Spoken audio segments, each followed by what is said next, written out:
Well, hi there, it's me, Penny, and we're getting out for a little ride today before we talk about the Little Prelude in D minor, BWV 926 by J.S. Bach.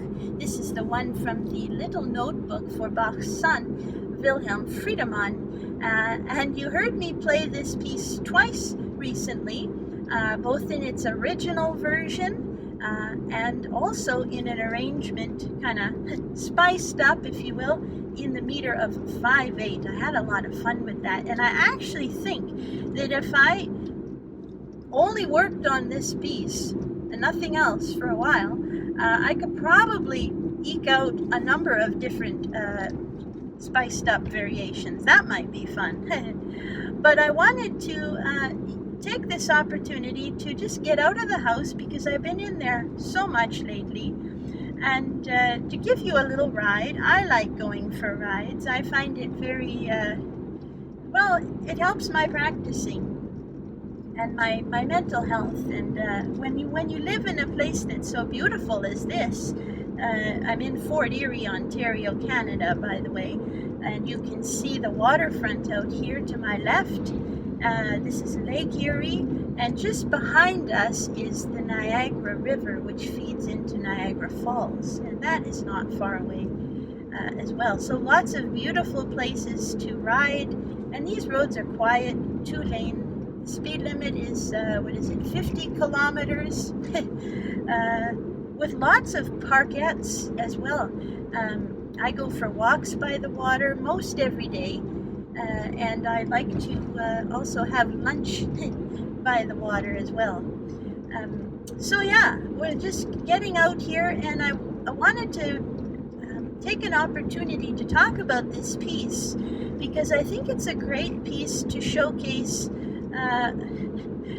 what I'm trying to do when I analyze Bach's music. I know some of you are interested in having me explain a little bit more about my process, and I'm trying, but I have to tell you that what's in my head is often like a chaotic, what was that, Tasmanian devil from Looney Tunes, you know? Is that what I'm thinking of? You know, it's a mess, it's crazy. There's a lot of stuff in my head, and but yet I've got it all there. I know what I want to accomplish at the piano, but putting it into words is hard. And I'm also not a theorist or professional music analyst, so I don't want to be, you know, going outside of my comfort zone and the area where I feel I have some expertise. But also, I thought that this little piece, because it's 2 pages, it's nice and short, intermediate level, level 6 here in Canada, if you're keeping track. That's with the Royal Conservatory syllabus. But this piece, I feel I could get into some things that I, in general, am looking for when I'm studying Bach's music, things that I want to bring out. So we'll get into that in a moment. I have my sheet music here, but let's just ride around for a little bit before we park and talk about this great little piece. I've now lived here 2 months, already 2 months. This is June 7th, 2024, and as many of you know, I was forced to move out of my other place earlier this spring because the landlord was selling, and that was very upsetting and stressful. But we're out and we're settled in, and I really like it here actually. It's very peaceful, it's quiet, people are friendly, it's scenic and beautiful, as you can see. There's a lot of history too, and I love that. I love being around old things, and maybe we can go for a ride around where some of the really old homes are that I enjoy looking at. I have noticed here in Fort Erie, maybe it's because of the lake being so close, and that is that there are a lot of bugs, and even more so, spider webs. I have not seen spider webs this large in my entire life. Like larger than an extra large pizza, easily. And I should know because I like pizza. Every Saturday night, that's pizza night.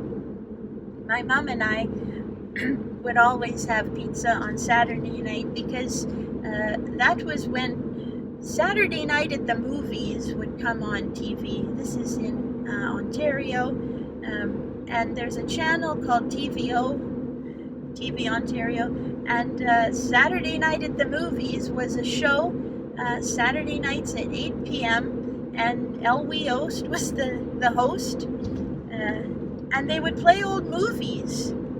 This is before the internet, so we would get the TV guide in the newspaper every Friday, and we'd immediately check to see what is the movie for 8 o'clock. And if it was something from 1943 with, Joan Crawford or Joel McRae or Jimmy Stewart or, Katharine Hepburn, oh, we were all excited, yay! But then when we would see that there was something from 1968 with Henry Fonda, we kind of weren't quite as excited. He was a fine actor, of course, don't get me wrong. But we just really liked the old stuff, the black and white and the costumes and just the music, the Edward G. Robinson with a cigar in his mouth and the tough film noir, that kind of stuff. So I have really nice memories of that, and I still enjoy not just the pizza, but the old movies too. Pizza. Oh yeah, so the spider webs. They're as large, if not larger, than an extra large pizza. And they grow overnight. And I guess it's the wind, maybe, because we get some wind here too, that can be quite powerful. And it'll blow those cobwebs into clumps, like clusters of cotton, and like cotton balls, but big ones. It's amazing. I've never seen anything like that. Yeah, the piano is, I got a dehumidifier for it. That was a bit of an investment to pull the moisture out of the air. I try to keep it at 40 to 45%, and the unit I got is working very nicely, and I have everything I need so far, just trying to get the content out. The biggest challenge, I have to say, has been my technique in trying to get it back. The A major prelude and fugue that I've been working on, which I did in a tutorial a couple videos ago, that seems to be still evading me. I just can't seem to get in the pocket of that, physically speaking, technically speaking. My arms still feel stiff, and I can't quite get the ringing quality of tone that I want. The asynchronization of hands just feels a little bit off in general. I have had a few good moments with it, but it's really struggling. It's giving me a struggle, and just trying to keep content coming out on a regular basis and yet have time to practice. And the other thing too that has been a bit of a shock is that the internet here, because this is a very small town, the internet is very slow. Not slow to download things or with watching, streaming, it's every bit as fast, I would say, as what I had before. But when it comes to uploading a video to YouTube, it's taking almost 24 hours. And I'm trying not to even use the computer or the internet for that matter, at least not much, because sometimes it'll kind of just get canceled randomly in the middle of the upload. So I've had to try to debate, do I make a shorter video or and just plan my time so that I can get the videos up on schedule for Thursdays at noon. Shorts are fine, I can upload those. Those are only 30 seconds long. That only takes a couple of minutes to upload. But even the shortest video I put up, which I think was under 20 minutes, I think that took about 18 hours to upload. It's crazy. But that's a reality of living in a small town. There's not a lot of places to shop here, but I don't have money to spend anyway, so I also don't go anywhere other than the odd ride like we're doing now. Yeah, so that's an update on things here. I had some company a few weeks ago. A friend of mine that I went to school with in New York came to visit, so if she's watching, hello and thank you. You were my first guest in my new home, and it was nice to have you and to have someone else play my piano for me. I've never heard anyone else play it other than the piano tuner. So that was good, and hopefully I can have another guest or two. But we're working hard, trying to grow the channel, trying to maintain our skills playing-wise, which takes a lot of maintenance, lots of practicing. It's hard, and you don't get paid to practice either. There's a lot of hours there, you know. We do it because we love it, that's for sure. But I really hope that things can pick up a little bit in that department. Now that I'm settled, and I'm not moving anytime soon as far as I know. So I'm going to turn this off and maybe show you some of the older homes that I enjoy walking past, and then we'll talk about this Little Prelude. So if you're not interested in the chit chat, you can I'll put chapters in the video, and you can just jump ahead or jump behind, whichever you like, okay? So we'll see you in a bit. Well, I decided to turn the camera back on. We're in the historic town of Ridgeway, and lots of pretty old homes, pretty old buildings. Wow, my goodness. Some little shops. It's a lovely day, as you can see. As the song goes, June is busting out all over. There's quite a bit of traffic too here. I'm seeing some you need to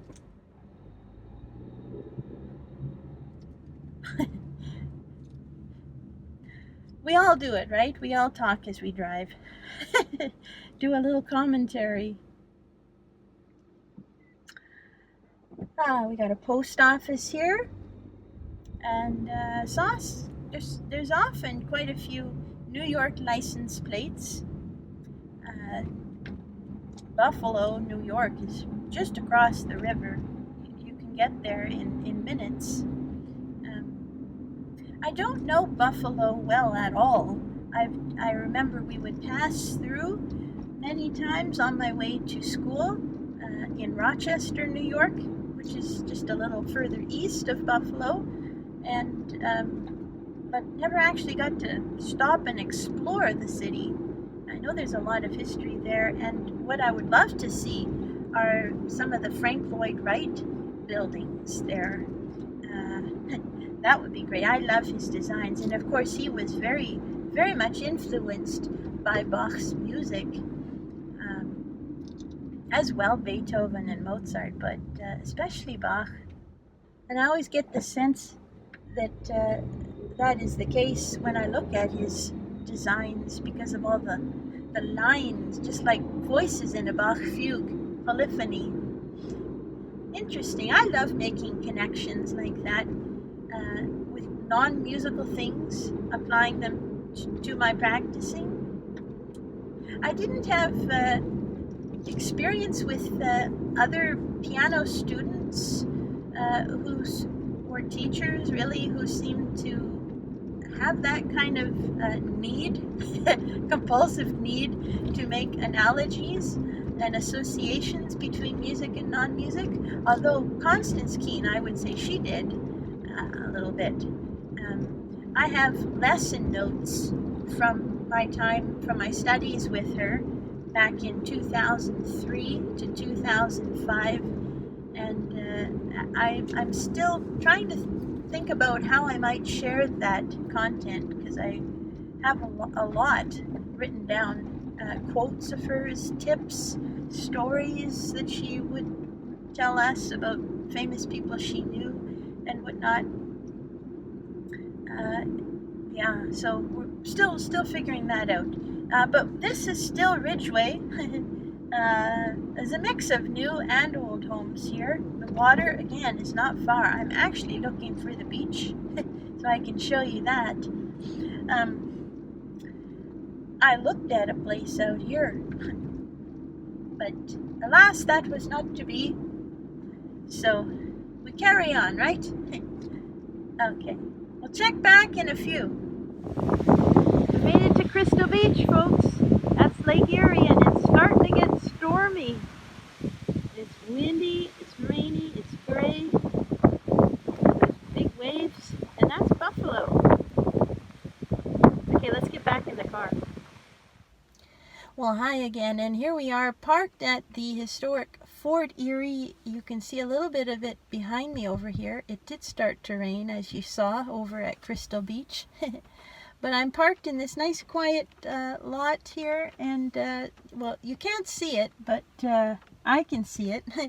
And just like right over here is Lake Erie, and Buffalo is behind that. So let's talk about this Little Prelude in D minor, BWV 926, from the notebook for Wilhelm Friedemann Bach.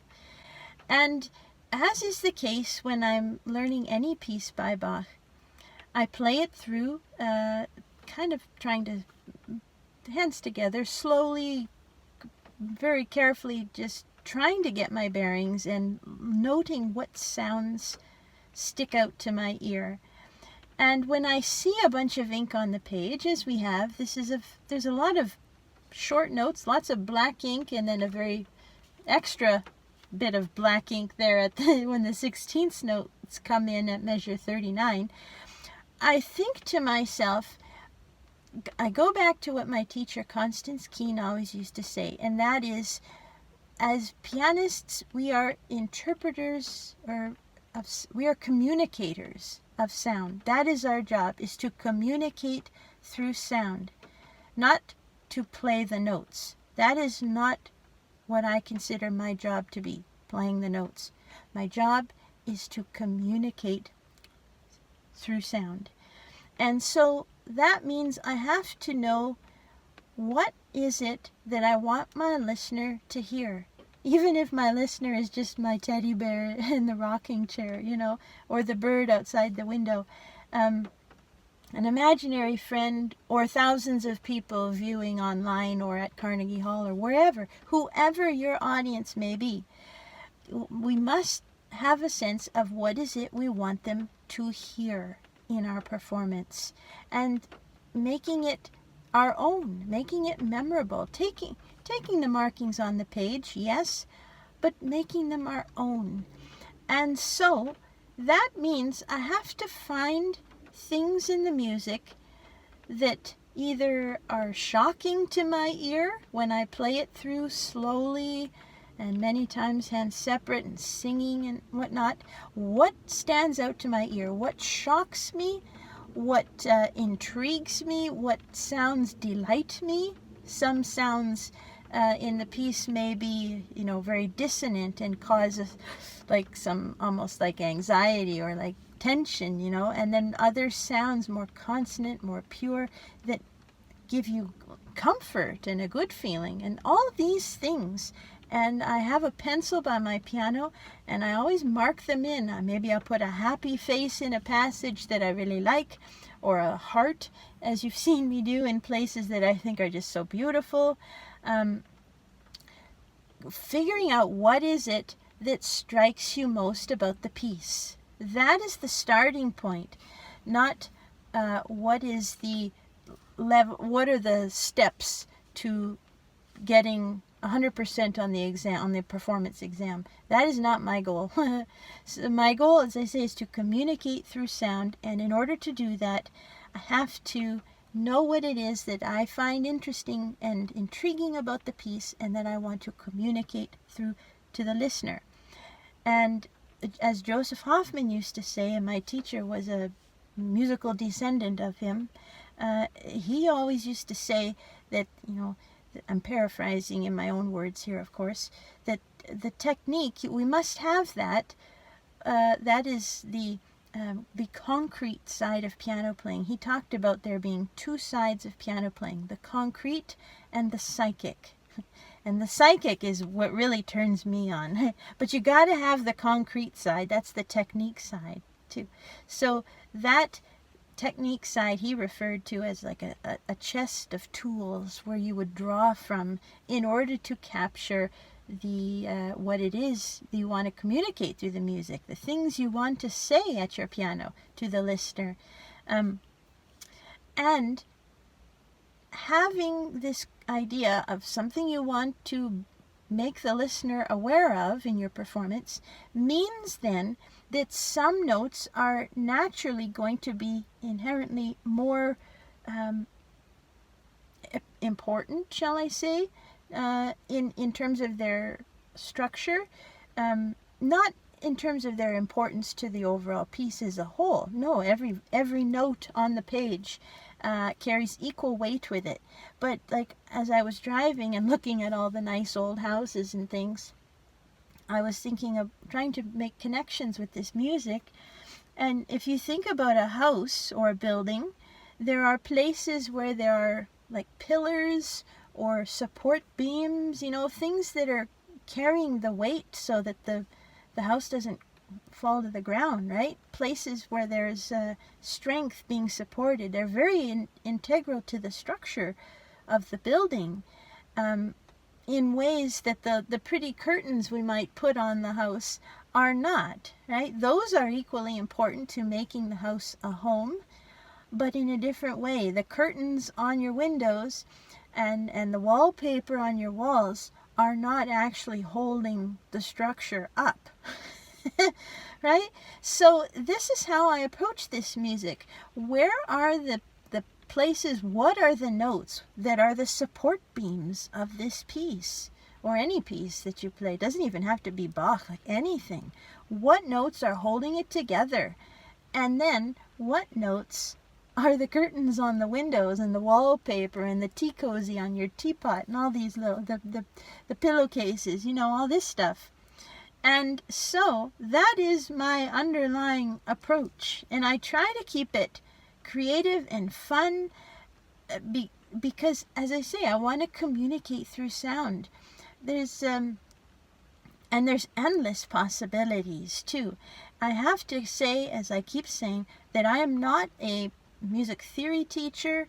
I'm not a professional musical analyst or a composer, so I don't know what the methods are that are passed along in those higher circles. I am a pianist. I have very excellent training, and many of these techniques that I'm trying to share in general with my videos, not just this video, are things that I have assembled in my own mind since school, combining what I learned, but much of it really is my own ideas as well.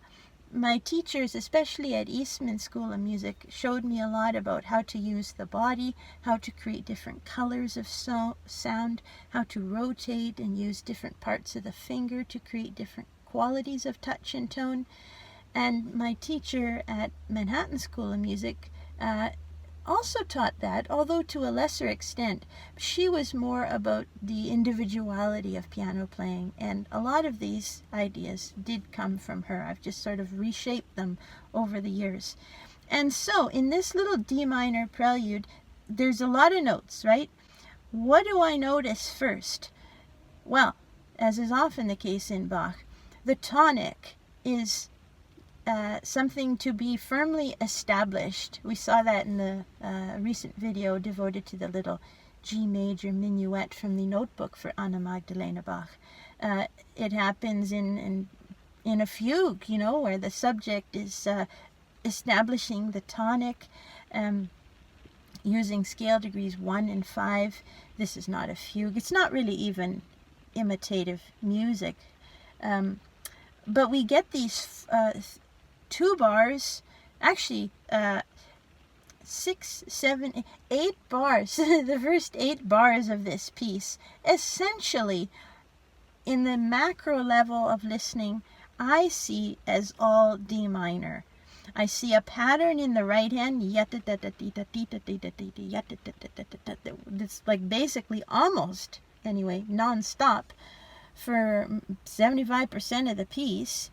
And there's a D minor chord, there's a G minor chord, and then there's a little bit of a diminished chord implied. I'm looking at the harmony, so I'm using some reasonably basic theory, just to identify triads. So that is a skill that is essential, certainly. But I'm on the bigger picture, I'm looking for what is the fundamental note through a particular passage. And so, to me, even though there's a G minor chord there in measure 3 and 4, and kind of a diminished 7th chord implied in measure 5 and 6, I'm looking at the bass, because the left hand, the bass, is often where those support beams of the musical house are lying. Where are the curtains? The decorative things, the tea cozy, Well, that certainly would be things like the ornaments, mordents, trills, appoggiaturas, things that decorate the music. And so when I'm learning a piece, I leave out those ornaments, and we do have quite a bit of them here. They're hard to play too. Mordents in measure 11 and 12 elsewhere. Trills measure 16 and 17, also in the left hand too. So I leave those out because those are like curtains. They're not important to the structure just yet. They're decorations. So I'm looking largely in the bass, in the left hand, to see what is the implied harmony over the longest amount of time possible. And so I see those first 8 bars as predominantly D. And then you can see on this sheet music, actually, I have marked with a turquoise kind of a highlighter and also my pencil. I've highlighted the notes in both hands at any given moment that I'm sort of listening for on a very support beam structural kind of level. And if you play those notes by themselves, as I've done in a short, that short may not have come out yet when you see this, but it will be coming up next if it hasn't already come out yet. You can play those notes by themselves and get the main whiff of the piece, right? So a lot of broken chords. And by the way, when you see broken chords, practice them as blocked chords. Play them all together as a solid chord. So that your hand can not only feel the full shape of that chordal position or that inversion of the chord, but your ear can taste the coloring of it. And then we have some scalar passages too, I'm noticing there. When I see scalar passages, I'm thinking, okay, this is a little bit more perhaps transitional, right? Measure 9 and 10, which brings us to 11 and 12, more of that broken passage work. Although this time, those anchor notes, or the quarter notes, are in the right hand. But still, I'm listening for the main harmony, and even beyond that, movement by step. I hope I'm explaining this clearly. It's sound, and part of it is like, I cannot play and hear the music while also talking about it, because it's like it's using the same hard drive, whatever, in my head. It's like trying to drive front and back at the same time. You just can't do that. It's one or the other, and you just have to kind of observe. But experience helps too. Just playing tens of thousands of hours of practicing and looking, and then you just start to notice things. But movement by step is another thing. So there, in measure 11, 12, 13, you can see the left hand in 11, A, going down a step to G in measure 12, going down again by step to F sharp in measure 13. There's a lot of movement by step in this piece, similar to that passage. Lots of broken chords as well. When we see broken chords especially, it can get very dangerous to us in accidentally having very notey playing. Because honestly, with the exception of the 16th notes in this piece, which are quite difficult to convey rhythmically and with good thrust, but the rest of the piece it's easy to play, right? It's totally sight readable, and it feels good, and you feel like you're in D minor. You know, this is a really serious, profound key here, and these broken triads. You don't even need a big hand to play them. You know, it's very satisfying. But assuming we want to do more than just satisfy the motor skills with some finger activity, again, we got to know what those support beam notes are and what are the decorative ones, so that we can create texture and shape to the playing, depth to the playing. What notes are in the background and what notes are in the foreground. I can't tell you how many times I have to erase these various lines that you see on the page, because it's trial by error. You know, I'll think, okay, here's a passage where I think these notes are the main ones, and I play it several times through, and I think, good, that's fine. Then I go to another passage and come back to the other one again, and I'm like, that doesn't make sense. Oh, no, I'm missing. It's these notes or those notes, you know. I got to erase, and then 2 days later, I got to change it again. I'll probably change these notes again and again. That's the other thing too. I have such a hard time answering when people want to know, how do you do this? As though I think I'm just being like extra like fearful and cautious. But like, I want to give as precise an answer as possible. But the precise answer is that it's not precise. It's just a lot of playing in the mud and trying to find some mud that sticks so you can make a mud pie, a mud cake, whatever, you know. Finding what notes link on nicely to your ears so that you can listen to them. Sometimes I listen to my videos back and I hear myself say, try to bring this out or bring that out. The phrase bring it out.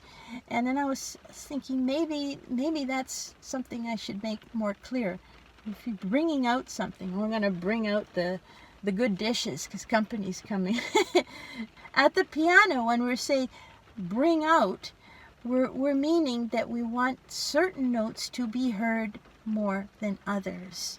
And that is very hard to do and really is typically not achieved or expected of the student until they've been playing maybe a couple of years perhaps, because it's hard enough just to learn the note names and the rhythms, you know, and coordinate that stuff.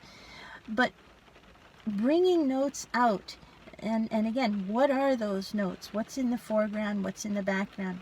So tracing the underlying harmony as much as possible, even though there may be changes of harmony along the way. But if it's predominant, like in those opening 8 bars, of those 8 bars, 4 bars, that's measure 1 and 2 and measure 7 and 8, 4 bars are firmly the tonic triad. The rest are other things.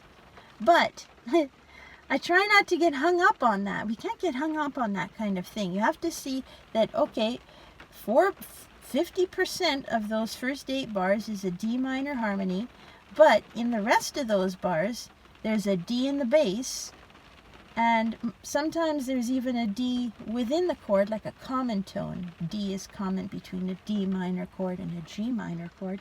So you kind of just deduce, all right, it's basically all D, right? So I'm hanging on to that in my head. I'm listening for the stepwise motion, basically from tonic D to the leading tone, C sharp there in measure 5/6, and then back to D. So it's really just, and I don't have perfect pitch, so this is probably not D, but la, la, la, do, ti, do. That's really all I'm hearing in the right hand of those opening 8 bars.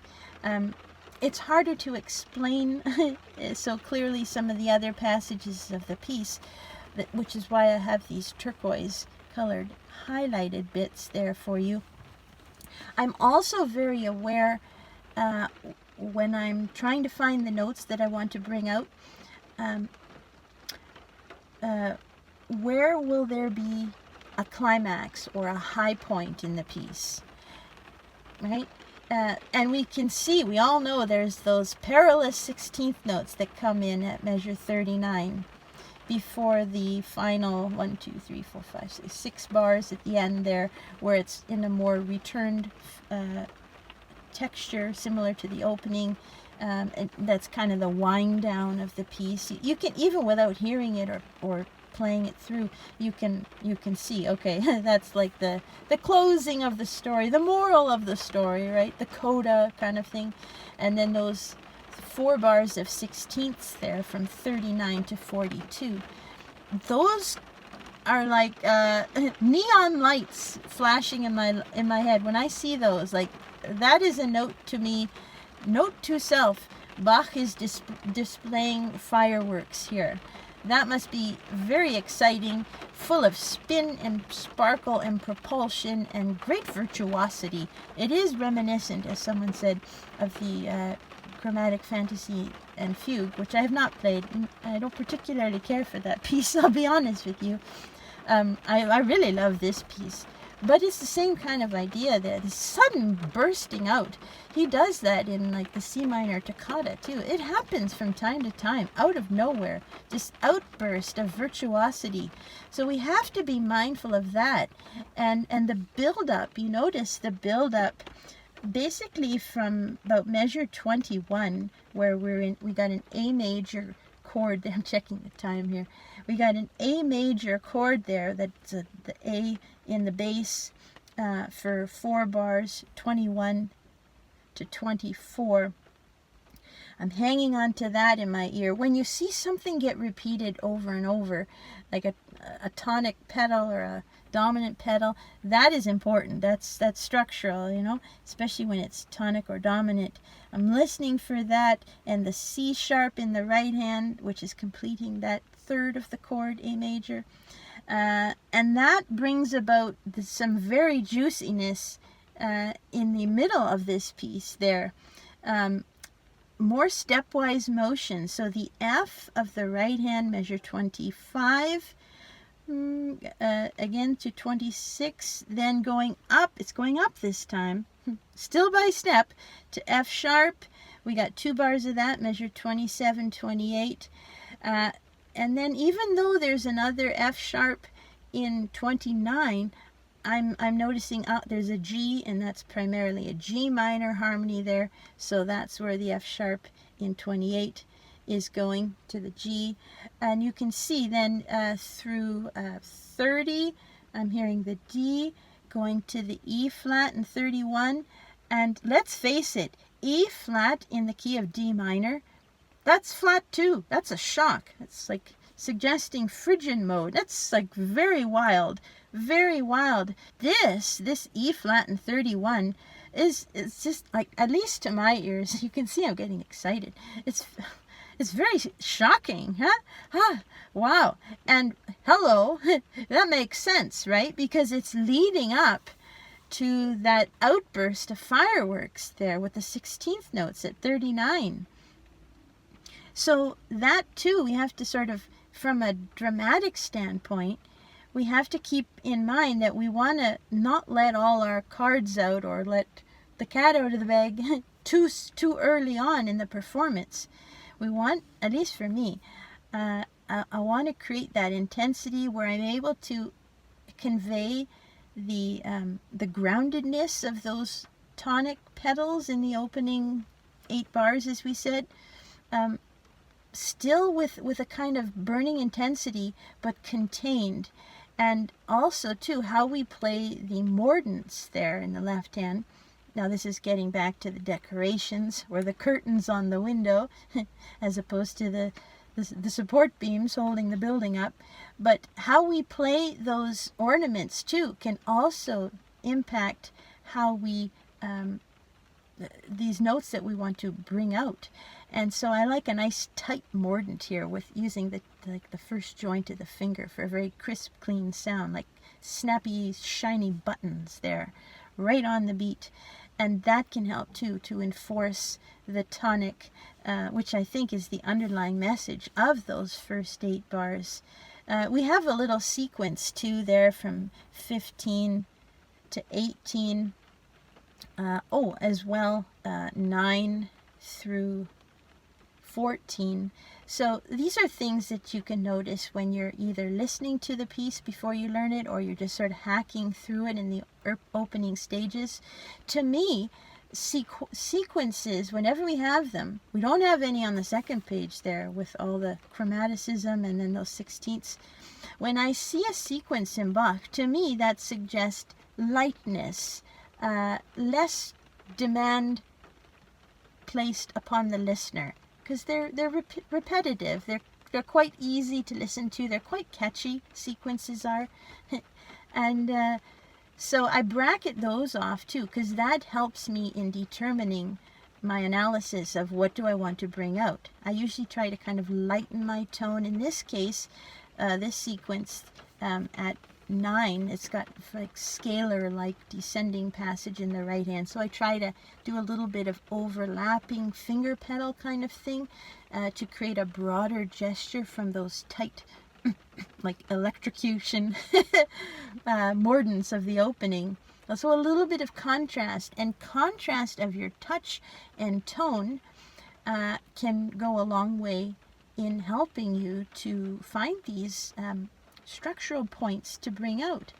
So there's lightness there for the ear, relief from measure 9 to 18 before we get down to that dominant pedal at 21, which, as I say, sets us up for some of the chromaticism.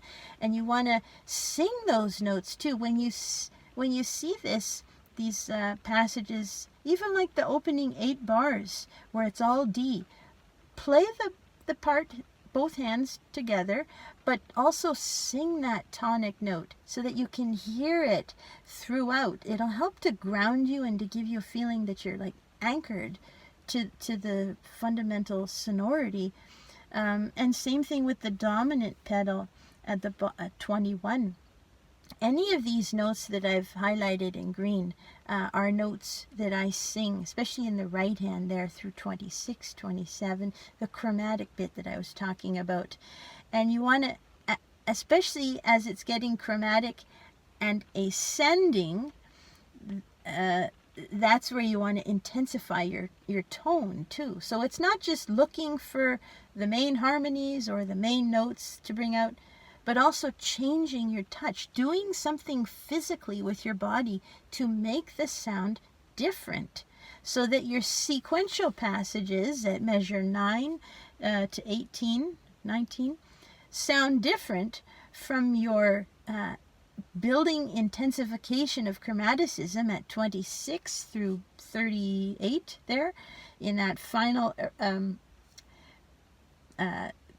arrival before the explosion of fireworks there. And those fireworks of 16th notes at 39 need to have their own color of tone. I mentioned in the sequence how I use a little bit more overlapping of finger for a bit more melodic quality, as opposed to kind of a little bit more dry quality in the opening and other similar places in texture to that opening. At the fireworks, the 16ths there at 39, until they end at the end of 42, I'm doing quite a bit of overlapping finger pedal there. If you watch the video where I performed this piece, you can hopefully hear some of these things. That is another issue in itself. You know, what I hear and what I'm telling you I hear may not in fact be what you hear when you hear me play. No, but hey, we're doing our best, and this is, to me, what I hear. But those 16ths, they really need to spin, and I think it's important to hold sight of the pulse. You don't want to take too fast of a tempo before you're ready, otherwise those 16ths go just down the drain. But you can listen there for those green notes again, the downbeat of 39, and through those those next two bars, measure 40 and 41. I'm still just hearing all tonic, all D. So measure 39, 40, and 41, all tonic. And then I'm hearing the G sharp in 42, resolved to the A in 43, which then brings us back home to the tonic with the Picardy third, making it D major at the end instead of D minor. So using basic theory knowledge and then listening for music movement by step and finding when something repeats, on each repetition, change your sound. And when you have sequences, lighten your touch and tone and know where are the climaxes. Where do you want the intensity to build? You got to use a certain amount of your back muscles, even your sitting bones, your hips, in that 16th note section to create a lot of kind of like livingness and you know, energy and strength to it. You can also listen for the F and the D, the left hand part, measure 39, and if you kind of like go deeper into the key on those notes, that will help to kind of corral everything else into place. But the descending notes in the right hand, let those just kind of spin, just toss them off very effortlessly. And again, anchor yourself with the left hand, as we did with the tonic in the opening there. The left hand in Bach is really your best friend, and when in doubt as to what to listen to, just practice the left hand by itself or the bass by itself and sing along, and that will help. 9 times out of 10, that's what works for me. And then you want to, of course, feel a certain amount of closing down, winding down, you know, things cooling off. The fire is like simmering down a little bit in those final 6 bars. I've shared my fingering for you. The lighting is a little funky here. I'm sorry, but I'm looking a little lighter than I actually am. But I just had to get out of the house, and I like variety, as you know. So I hope that the ride and this different format of sharing these tips will be helpful. Happy practicing to you, as always. If you're working on this piece, that's a memorable experience for sure. I hope it goes well. I will thank you, as always, for watching, for sticking around. To the new subscribers, thank you very much. And yeah, stay well, stay safe, and we'll see you again soon for more performances of Bach's music and practice tips. Take care. Bye-bye.